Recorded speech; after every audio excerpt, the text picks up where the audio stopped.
Myself, Dr. Kanchi Gurukar. I am practicing IVF consultant with 10 years of experience.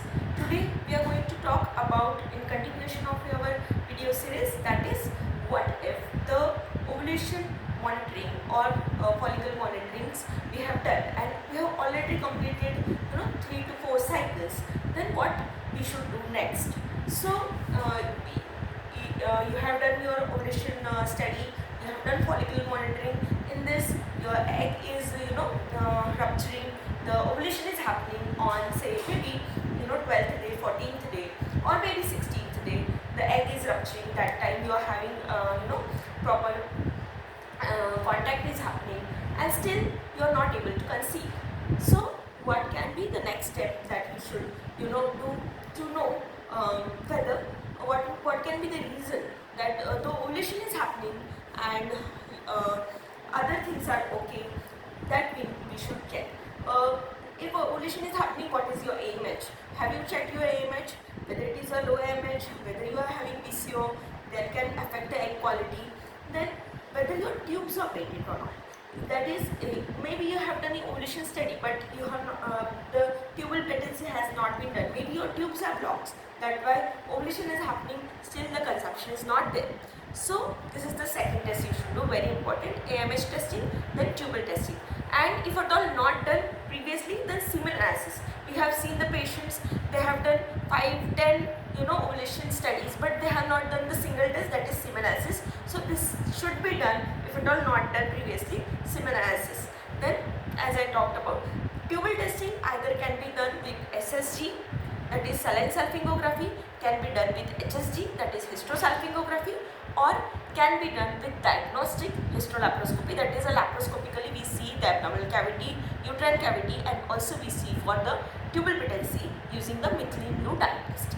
Now this is about the tubal testing and other parameters. Now if at all your tubes are okay, your AMH is also normal, okay, that means your egg reserve is not depleted and the semen analysis is also okay, then we can go ahead with the further step up, that is called as a IUI. What is IUI? IUI is intrauterine insemination.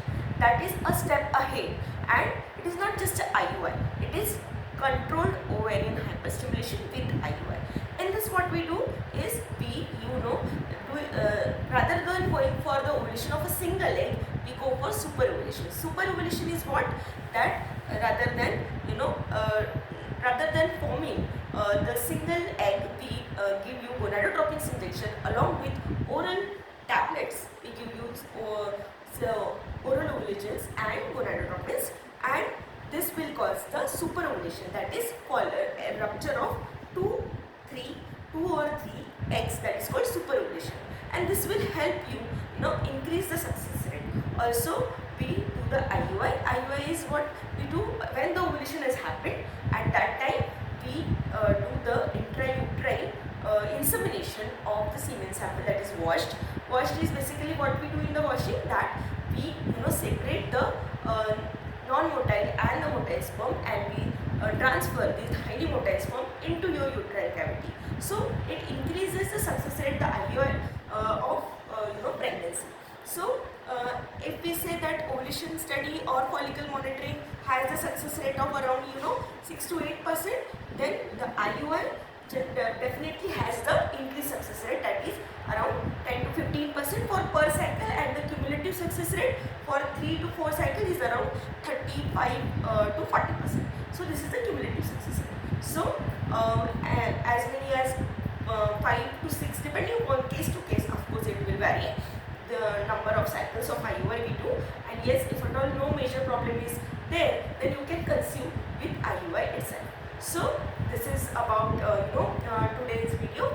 We have gone a step ahead, that if at all we are not able to conceive with ovulation study or follicle monitoring, we should step ahead, we should see for the tubal testing, we should see for other parameters, and if they are okay, then we can go for is the controlled ovarian hyperstimulation with IUI. And if at all that also fails, then further treatment or the higher treatment in the form of IVF or ICSI may be needed in your case. I hope this video is informative for you. If at all further information is required, please